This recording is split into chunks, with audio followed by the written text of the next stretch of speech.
Hi, welcome to the 32 in 32 Fantasy Football Week 8 Waivers Wire Show. I'm Dave Cruz. Thank you for being here. I appreciate anybody that joins the recording. Feel free to ask questions. I will be checking. The first thing to ask is, did you survive week 7? It was tough.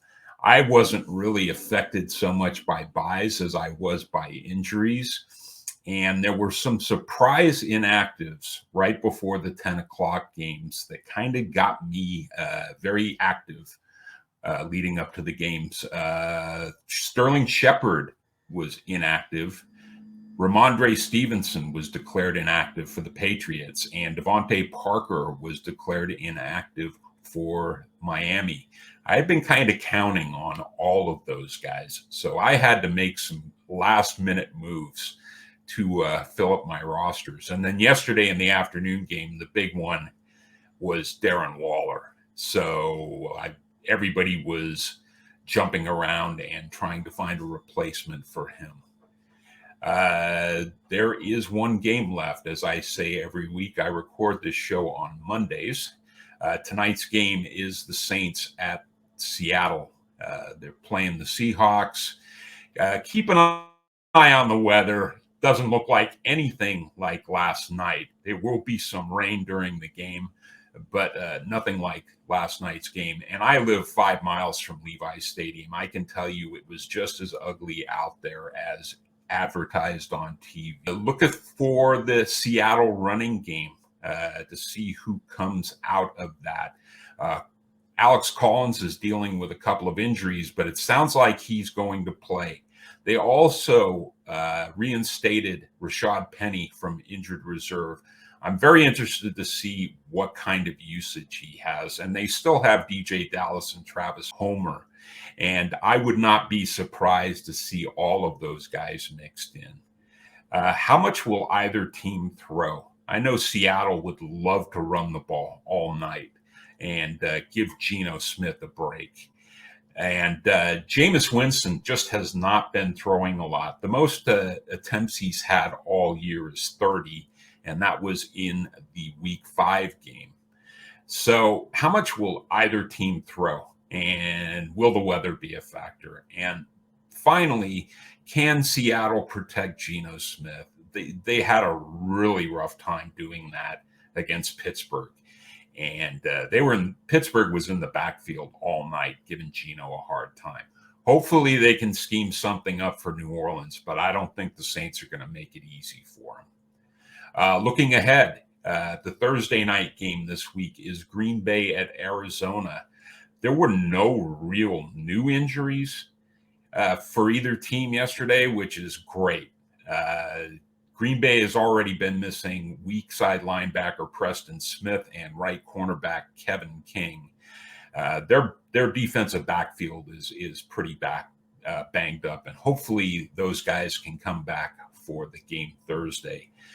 Arizona is dealing mostly with COVID-related absences.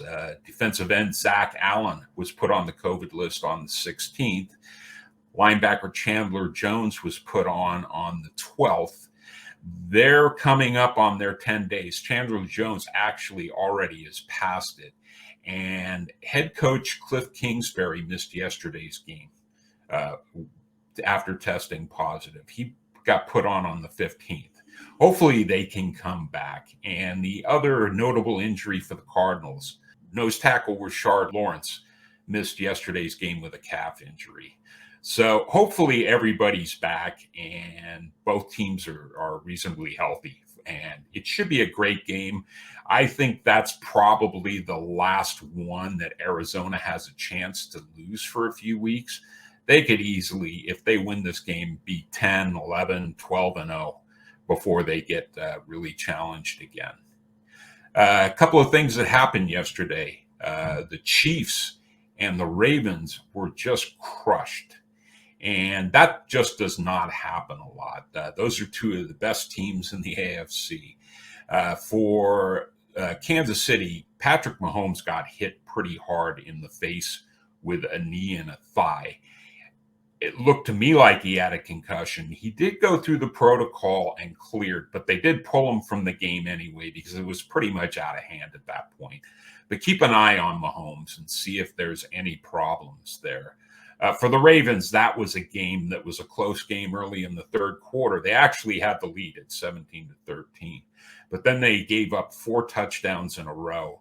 And by the end of that game, it kind of looked like they had waved the white flag. Joe Mixon got loose for a 21-yard touchdown. And then Samaje Perine busted off a 46-yarder to conclude the scoring. And Cincinnati won that game handily. Cincinnati is actually in first place in that division. I would never have expected that at the beginning of the season. In Los Angeles, you had the return of Jared Goff to L.A., and Matthew Stafford's first game against the Lions. That was actually an entertaining game, and Detroit managed to keep it close. They just couldn't get over the hump.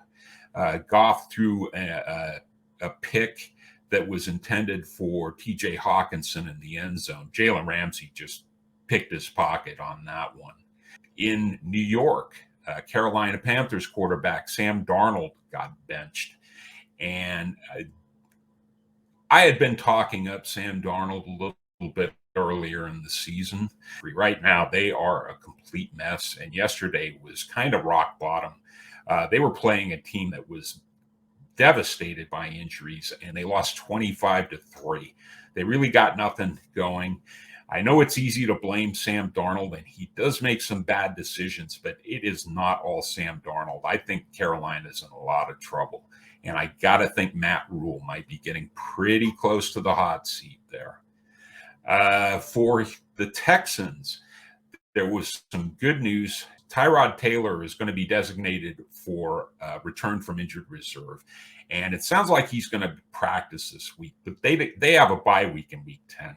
I wouldn't be surprised if they use the entire 21-day clock to let him heal up, and he comes back in week 11, but they could sure use him. Davis Mills hasn't been awful, but Davis Mills is just not ready for the NFL. We got a nasty surprise right before the Cleveland-Denver game last Thursday night when wide receiver Donovan Peoples-Jones apparently injured his groin in warm-ups and was declared inactive. That hurt a lot of people, especially in the DFS space. You never like to see that. Some of the new injuries for this week in the Cleveland-Denver game Thursday night, cornerback Denzel Ward of the Browns injured his hamstring and left the game. Hamstring injuries are tough to manage. He could miss some time, and he's a key part of their defensive backfield, so keep an eye on that. For Denver, they had lost 3 linebackers in week 6, and they lost 2 more in week 7. Micah Kaiser left early in the first half with a groin injury, and then right before halftime, a key member of their team, one of the better linebackers in the league, Von Miller, hurt his ankle. If either or both of those guys miss any time, it's wheels up against Denver's defense. They did a pretty good job against Cleveland, but remember, Cleveland was playing Case Keenum at quarterback. Denver kind of turned Dearness Johnson into a star, and they weren't at full strength. So keep an eye on those Denver injuries. They really need those guys. In Carolina, right guard John Miller hurt his ankle, left the game. Never like to hear line injuries. It's an important part of the offense. And if Miller misses any time, it's probably going to hurt the running game. The guards are more important to the running game. Tackles more important for pass blocking. And for the Giants, another injury. Strong safety Jabril Peppers hurt his ankle during the game. Hopefully he doesn't miss any time, but keep an eye on that. Their defense has actually been playing reasonably well. They played great yesterday. In the Philly-Las Vegas game, both starting running backs got hurt in that game. Miles Sanders hurt his leg. That did not look good. I think he's probably going to miss some time. And Josh Jacobs got hurt for the Raiders. He suffered a chest injury towards the end of the first half, did not come back to the game. The good news for them is it doesn't sound like it's a serious injury, and they do have a bye week this week. So keep an eye on the Josh Jacobs injury. Kenyon Drake certainly gets a bump if he's going to miss any time. Wide receiver Diami Brown injured a knee. He hasn't been a key part of their offense, but he does provide depth, and he has had some use in their passing game. So losing him wouldn't be a good thing, but that's pretty much as far from an offensive standpoint. It's Antonio Gibson, Terry McLaurin, and whatever tight end is out there. For Tennessee, left tackle Kendall Lamb injured his ankle and did not return to the game, and he was already the second string tight end. They lost Taylor Lewan to a concussion the week before. They are down to their third string left tackle, and that's not an ideal situation. I don't think it really hurts Derrick Henry. I think if anybody is affected, it's probably Ryan Tannehill. For Kansas City, defensive end Chris Jones suffered a groin injury. That doesn't sound serious, but keep an eye on it. He's a key part of their defense. I know Tyrann Mathieu also hurt his ribs, but I don't know that he missed much of any time. I think he returned to the game. In Miami, inside linebacker Jerome Baker and free safety Jason McCourty both left the game. Baker with a knee and McCourty with a foot injury. Miami needs all hands on deck. They were a good defense last year, but they were an opportunistic defense. And losing guys is just not good for that defense. They aren't really stopping anybody right now anyway. Running back Malcolm Brown also injured a quad and didn't return. Certainly we'll see more usage out of Myles Gaskin and Salvin Ahmed if he misses some time. For Atlanta, free safety Eric Harris suffered a shoulder injury. He's a good player for Atlanta's defense, which is not a great defense to begin with. So they can't afford too many injuries on that side of the ball. Probably the biggest injury of the day was New York Jets quarterback Zach Wilson injuring his knee against the Patriots. He was removed from the game. It sounds like he sprained a PCL, and the timetable I heard this morning was 2 to 4 weeks. He's going to be out. I'm not wheels up on Mike White in any format if Wilson indeed misses time. They also lost weak side linebacker Blake Cashman to a groin injury. And the Jets defense actually has not been terrible. They get put in terrible situations by their offense.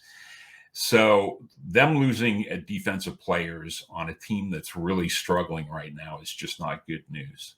For the Patriots, free safety Devin McCourty suffered an abdomen injury. He's a key part of their defense.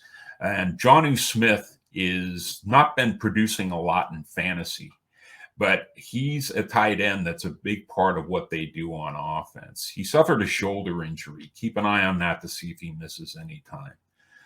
Baltimore lost right tackle Patrick McCarry to an ankle injury. He's a key part of the line. Offensive line injuries, I'll say it over and over again, are not good. For the Rams, left cornerback Robert Rochelle, the other side of the Jalen Ramsey equation, suffered a knee injury. He's a rookie who's actually been playing pretty well. Hopefully he won't miss much time or any time. Okay, a couple of more injuries I wanted to talk about. For the Lions, weak side linebacker Trey Flowers hurt his knee and did not come back to the game. Lions defense actually has been playing all right. They're serviceable. So losing a key part of their team there is not a good thing. Hopefully he doesn't miss any time. For the 49ers, strong safety Jaquiski Tartt suffered a knee injury, didn't return to the game. They're already banged up on the defense. Javon Kinlaw missed the game yesterday. And they've got some injuries in the defensive backfield. And that's a team that needs all their key pieces because they're a team that's got to win with defense. They're just not a dynamic offense. I know they looked great early in the game yesterday, but it seems like as soon as Indianapolis figured out the misdirection, they didn't really have any answers after that. So they need their defense to be whole, or they're just not going to be a very good team. Let's look ahead to some of the buys. This week's buys are a far cry from last week's buys. There's only 2 teams on buys this week. The Ravens are out and the Raiders are out. And for the Ravens, you're mostly replacing Lamar Jackson, Mark Andrews, and Marquise Brown. Although I recommend, if he's out there, grabbing Rashad Bateman. He had 6 targets yesterday. He caught 3 of them for 80 yards. I think he's probably going to be a dynamic receiver in this league. For the Raiders, Derek Carr is on more than half of rosters, but he's not going to be a big loss across all rosters. He's mostly a QB2. Josh Jacobs, this bye week is coming at a good time. Like I said, he left yesterday's game. Darren Waller will have another week to heal up, and Hunter Renfrow is on a lot of rosters. I've got shares of Henry Ruggs, but again, this is not a huge bye week. This isn't something you really got to worry about. For me, week 9 is more important. That's the second big bye week. Detroit, Seattle, Tampa Bay, and Washington will all be out. And I have a lot of shares of DeAndre Swift and TJ Hawkinson, and I know a lot of teams have Jamal Williams on them as well. For Seattle, it's mainly Tyler Lockett and Metcalf, with Russell Wilson and Chris Carson already out. Hopefully, week 10 starts to see some of their guys come back. Hopefully, Carson's going to be ready, and hopefully not too long after that, Russell Wilson will be back. For Tampa, Tom Brady is going to be a big loss. I think he's leading all quarterbacks now. He has just been phenomenal this year. This probably is going to be his best season ever, and he's 44. It's just amazing. Leonard Fournette has settled into lineups very nicely in the year of the non-running back. And, of course, the wide receivers, Mike Evans, Chris Godwin, and Antonio Brown, will be big losses, even though AB missed yesterday's game. And then in week 10, Chicago, Cincinnati, Houston, and New York Giants are out. It's an okay bye week. I know Cincinnati players are in a lot of lineups now, but I've been kind of withdrawing from the situations in Chicago and Houston. And as far as the Giants go, I'm just hoping that's a get well week. Let's look at some of the free agent stars from yesterday. At the quarterback position, I will talk about Tua Tagovailoa and Derek Carr, as I recommended them last week. Mac Jones is a guy that if he starts handling the ball more, I like him. He was reported to be the most NFL ready quarterback of the big 5 quarterbacks, and I don't see any reason to not believe that's true. A lot of the other 4 quarterbacks are struggling, and you're probably getting better numbers out of Trevor Lawrence. But Mac Jones had 307 yards and 2 touchdown passes. He also had 19 rushing yards and did not turn the ball over. He had a really nice game. That's a guy I'm keeping. Okay. Carson Wentz only had 150 yards passing in the muck, but he did pass for 2 touchdowns. They got a large number of defensive pass interference calls against the 49ers. He also rushed 4 times for 23 yards and a touchdown. He did lose a fumble, but he did have a nice game, and he's a guy I would recommend picking up this week if you're missing Lamar Jackson or Derek Carr for some reason. For running backs, pretty much anybody in a New England uniform that played hit. Damian Harris had a great game. He wasn't a free agent, but Brandon Bolden rushed 2 times for 0 yards, but he also had 7 targets and caught 6 of them for 79 yards and a touchdown. He's somebody I might look to in a pinch. I'm not running out to get him. J.J. Taylor also got into the game, had 9 carries for 21 yards, but he did run 2 in for touchdowns. And he also had a target, which he caught for 5 yards. Not a lot of touches, but certainly if you had to play either one of those guys yesterday, you were unquestionably happy. Guy that I've mentioned a handful of times on the show is Khalif Raymond at the wide receiver position for the Lions. Apparently, LA figured that Amon-Ra St. Brown was probably their number one weapon in the passing game outside of PJ Hawkinson and DeAndre Swift. And Amon-Ra saw a lot of Jalen Ramsey yesterday and was a huge disappointment. He had 0 targets. Khalif Raymond, on the other hand, for the last 5 weeks, he has scored 10 PPR points or more. Yesterday, he had a carry that he got 1 yard on, but he also had 8 targets and 6 receptions for 115 yards, which is a nice day in a pinch. If I am in a pinch and I think that he's going to draw a lesser cornerback, I would certainly consider him for my lineup. Dante Pettis was a guy I mentioned last week, and I ended up having to grab him yesterday morning in about 3 places, and I had to start him.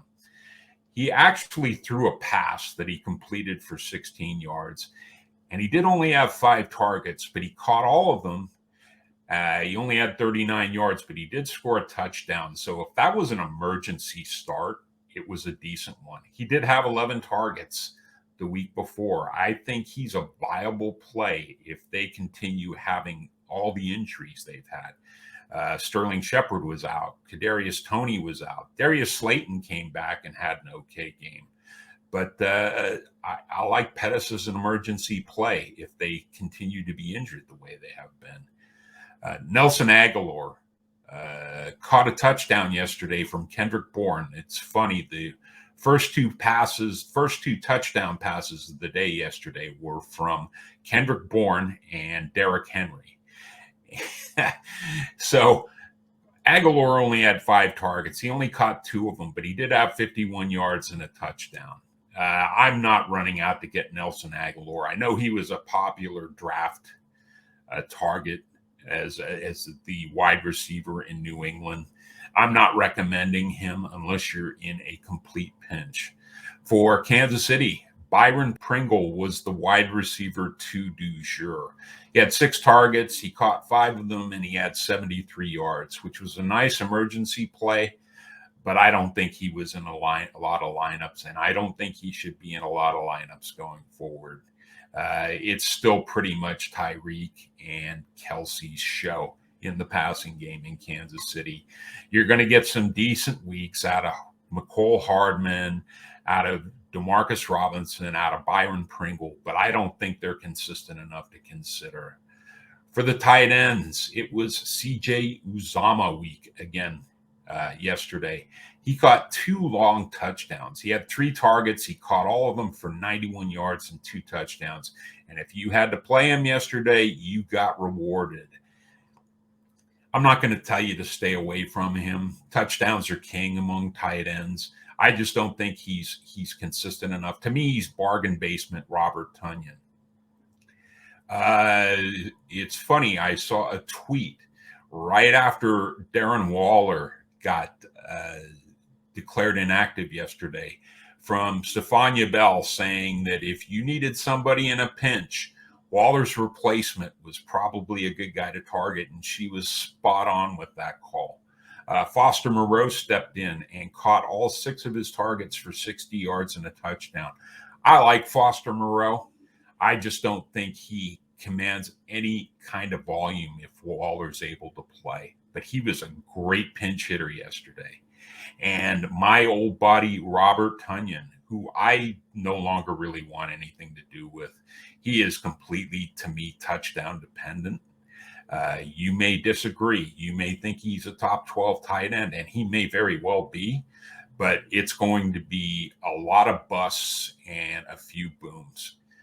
And to me, I don't need that. I love Mike Gesicki.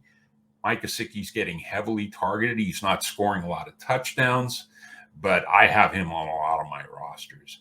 Tunyon did have 5 targets yesterday. He caught 4 of them for 63 yards, and he did get one into the end zone. So if you had him, you got rewarded. But I'm not a big fan. Let's just say that. Okay, let's talk about some of the guys that I was talking about last week. At quarterback, I liked mostly Derek Carr, who was available in 45% of leagues. I threw him out there. Somebody told me he's not widely available.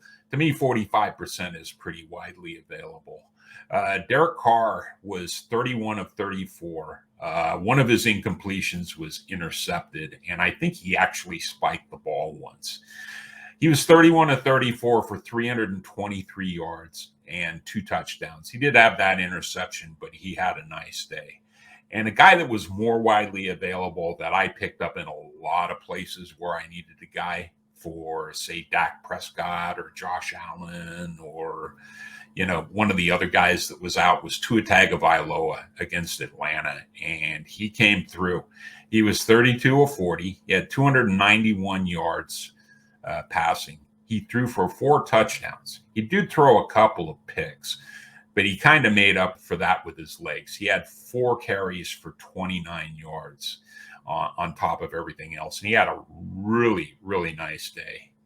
I kind of said, keep an eye on Kenyon Drake. You guys went mostly a mile farther and picked him up. If you did, you were rewarded with a good day due to Josh Jacobs' injury. I think Drake going forward is a rosterable running back. I'm hesitant to play him outside of a flex, but if Jacobs does happen to miss any times, he certainly gets a big bump. He had 14 carries for 69 yards and a touchdown, and he caught all 3 of his targets for another 10 yards. That was a nice fantasy day. I don't see him getting much more than 10 touches week to week if Jacobs is healthy, but he's a guy that should be on rosters. I was a big thumbs down on Dearness Johnson, and that was a complete miss on my part. Sorry, everybody. I just remember Dearness Johnson last year having a 13 carry game against Dallas that he had 95 yards, and he was a hugely popular waiver wire pickup the next week and a drop the week after that. But he had a huge game. I think he had like 161 scrimmage yards and a touchdown in a game that wasn't high scoring. And if you picked him up, hey, good on you. That he was great. And I would certainly use him any week that the other guys aren't there. We'll see if Nick Chubb is able to come back this coming week. It'll be good. They have a long layoff, and it would be nice to have Chubb back. But, with that backfield, the second guy is a viable fantasy start. So if you have Dearness Johnson, you're going to be hanging on to him for a while. Kareem Hunt's likely to miss as much as the rest of the games before their bye week, which is week 13. It's possible we don't see Kareem Hunt again until week 14 or later. So Dearness Johnson is a viable fantasy option, hopefully for that period of time. Some of the wide receivers I talked about, Dante Pettis, I actually ended up using him, and I was pleasantly surprised. He didn't have a boom game, but he certainly had a serviceable game for a last-minute plug-in. I also talked about Jamal Agnew, and he's a TBD. They do have a game coming up this week against Seattle, who you can pass on, and in week 9 against Buffalo. And I think both of those games will be a positive passing script for the Jaguars. So I wouldn't mind actually picking up Jamal Agnew and plugging him into my lineup if I needed somebody in a pinch. Ricky Seals-Jones was the tight end I talked about last week, and he had another good game. He had 7 targets. He caught 6 of them for 51 yards, and he didn't score. But as long as Logan Thomas is out of the lineup, I like Seals Jones as a week-to-week start. Randy Bullock was the kicker I recommended. He had 2 field goals, one from 50 plus. So in most leagues, that's 5 points right there. He also had 3 extra points.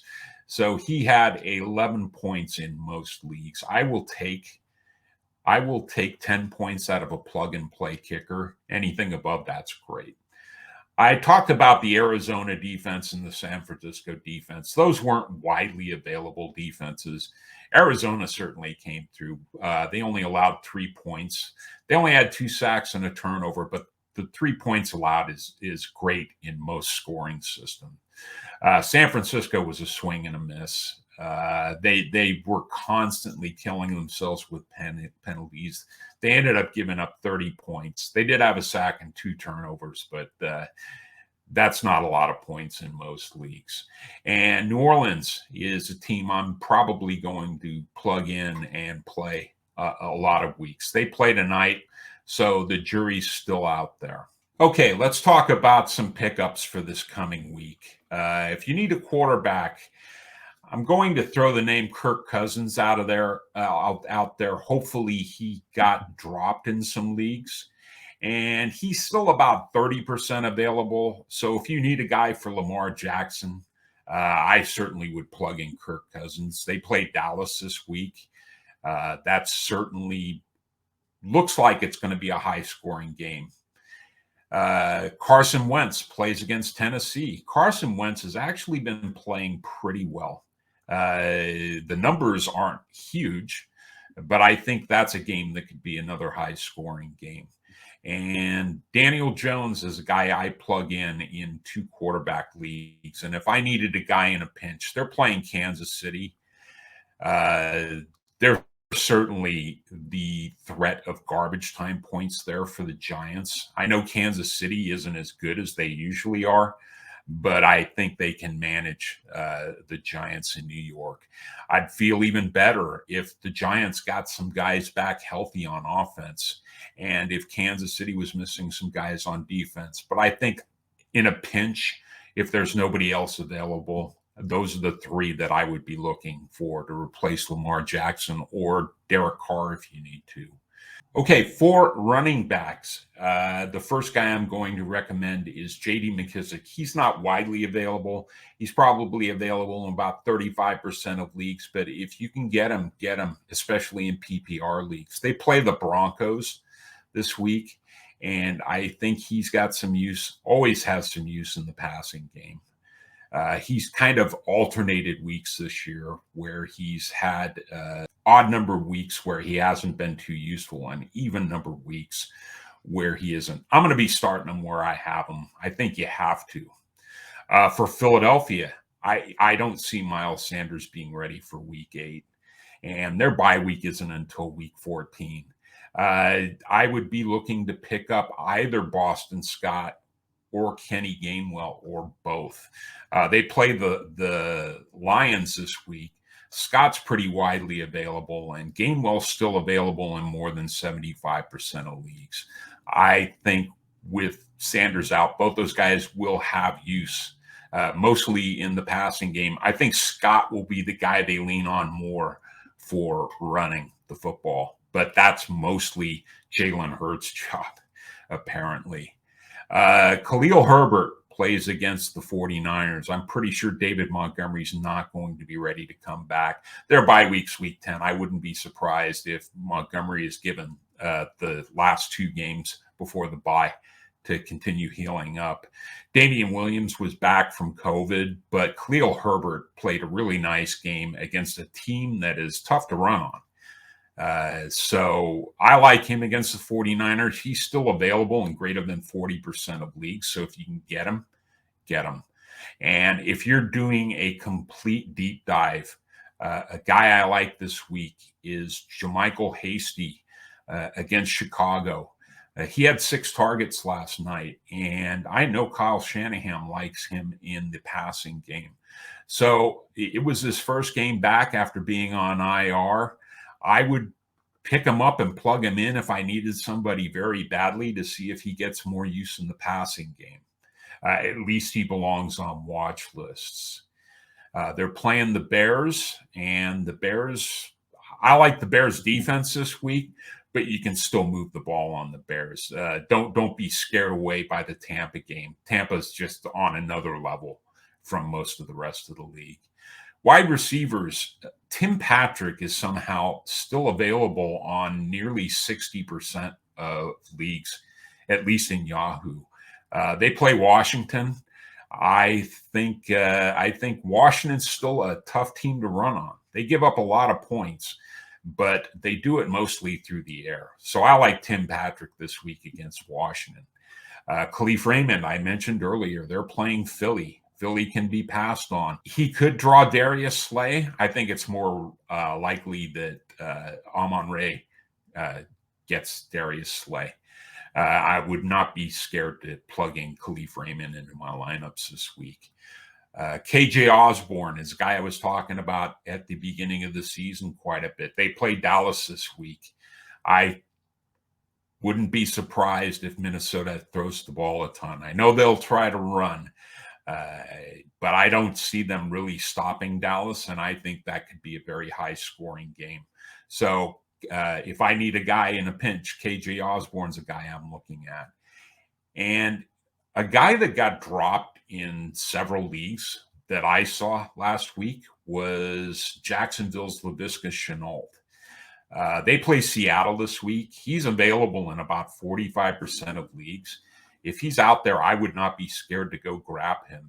His usage has been pretty consistent, and he's been getting a lot of usage. It just hasn't been efficient usage, but eventually he's going to probably break out, and I want it to be on my roster. If you need a tight end in a pinch, I know it's the biggest position this week is tight end with Mark Andrews out and Darren Waller out. A guy I would consider is Jared Cook. I know New England is not a great tight end matchup, but with all the other weapons that the Chargers have, Keenan Allen, Mike Williams, Austin Eckler, I would certainly look at Jared Cook as a bye week fill-in this week. And again, Minnesota plays Dallas. I would not be scared to plug Tyler Conklin into my lineup. For kickers, I keep going back to Minnesota-Dallas. Greg Joseph is available in more than 90% of leagues. That's one of the highest scoring games on the slate.